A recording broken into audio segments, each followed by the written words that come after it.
Donc, une des choses qui m'a beaucoup aidé dans la vie, c'est la méditation. C'est d'apprendre à prendre contrôle de mes pensées, me détacher de mes pensées, arrêter d'être esclave de mes pensées, de mes émotions, apprendre à observer. Et pour ça, ben, j'ai fait plusieurs retraites de méditation Vipassana.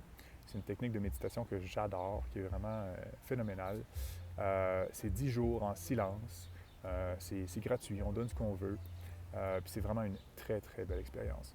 Donc, ça a été un des outils que j'ai utilisé pour apprendre justement à maîtriser la peur, pour être capable d'aller dans la direction que je voulais aller, d'arrêter d'écouter la logique qui me disait de garder mon emploi en informatique. Mon emploi en informatique, je gagnais 80 000 par année, j'avais un compte de dépenses de 60 000, je voyageais toutes les semaines, j'avais les hôtels, les restos payés, l'auto payé, tout ça. C'est incroyable, c'est pas un emploi qu'on laisse. Tous mes amis me disaient, c'est un emploi que tu gardes toute ta vie. Mais non, moi, la liberté valait beaucoup plus cher que ça. Le voyage valait beaucoup plus cher que ça. Donc, c'est pour ça que j'ai démarré mon entreprise. Ça a été un des facteurs. Mais j'ai eu besoin justement d'apprendre à arrêter d'écouter les peurs, arrêter d'écouter trop le rationnel, d'écouter, de laisser émerger qu'est-ce que je ressens vraiment, qu'est-ce que j'ai envie vraiment. Donc ça, pour moi, la méditation a été un très bon outil. Ou l'ayahuasca, comme j'ai parlé aussi tantôt dans l'autre vidéo. Donc, avec le temps, c'est ça. Mes revenus ont augmenté, j'ai eu de plus en plus confiance.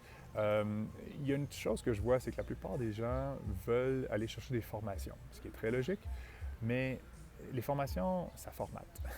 Ça ne donne pas ce qu'on veut. On pense qu'on va aller chercher la confiance, ou même beaucoup de gens, je pense, s'imaginent qu'en faisant des formations, en coaching ou en peu importe quoi, ça va donner un revenu, alors que non. Ce qui donne un revenu, c'est d'oser aller vers les gens, offrir ses services, puis de recueillir des témoignages. C'est beaucoup plus ça qui m'a permis de démarrer ma business que les formations que j'ai faites. J'ai fait mes formations en hypnose, mais j'utilise les techniques que j'ai apprises, mais le gros de l'efficacité de mes séances, c'est le travail que j'ai fait sur moi. C'est la méditation, c'est le travail avec les psychotropes, c'est tout ce genre de choses-là. Donc voilà. C'est vraiment ça qu'il faut développer. Puis ça, la seule et unique manière, pour moi, c'est dans l'action. C'est une de mes grandes forces. Je mets énormément les gens dans l'action. Quand je fais des suivis, c'est des suivis très rapprochés au quotidien. On se parle à tous les jours, du lundi au vendredi. Donc, c'est vraiment... tu peux pas te cacher. Tu es obligé à chaque jour de faire tes devoirs. Des petites actions, rien de compliqué jamais, mais d'être régulier dans les actions, ça fait une énorme différence. Donc, c'est comme ça qu'éventuellement, j'ai développé ma liberté, qu'aujourd'hui, je peux voyager où je veux, quand je veux, que j'ai l'argent pour vivre le mode de vie que je veux. Je mange énormément dans les restos. J'aime pas trop cuisiner. Puis je me loue des beaux Airbnb. Mon dernier avait une vue spectaculaire sur les montagnes, sur la ville, vraiment génial. Euh, donc voilà, puis je commence, c'est cool, j'ai un employé depuis quelques mois, j'invite des amis aussi, je leur paye des billets d'avion pour qu'ils viennent être avec moi parce que j'ai voyagé beaucoup seul dans ma vie. Plus ça va, plus j'ai envie d'être bien accompagné, d'être avec des gens significatifs. Quand j'ai commencé à voyager, je pouvais rencontrer n'importe qui, d'autres voyageurs, j'étais heureux. Maintenant, j'ai besoin d'avoir une connexion émotionnelle un peu plus, d'avoir une profondeur, de parler des choses de la vie, de spiritualité, d'amour, toutes ces choses-là. Donc voilà. Alors, ben c'est ça, mon histoire. C'est en très bref quand même. Là, je viens de parler de comme 20 ans ou 40 ans de vie. Comment j'ai fait pour développer ce mode de vie-là qui fait rêver tant de gens, qu'il y a peu de gens qui vont arriver, qui vont y parvenir.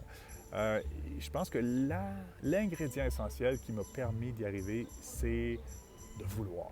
C'est le hunger que Tony Robbins appelle.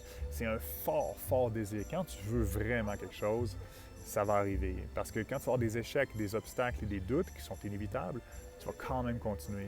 Il faut vraiment avoir un feu ardent, l'étincelle à l'intérieur de soi. Et ça, tout le monde l'a. Il y a des gens pour qui c'est un peu plus enfoui que d'autres. Puis c'est ça que je fais. J'aide les gens à découvrir cette étincelle-là, découvrir c'est quoi qui t'anime vraiment, qu'est-ce qui te fait vivre, qu'est-ce qui va te donner envie de tout faire pour réussir, de trouver la motivation, d'éliminer la procrastination, toutes ces choses-là. Donc voilà. Fait que si c'est quelque chose qui t'intéresse, moi j'adore rencontrer les gens.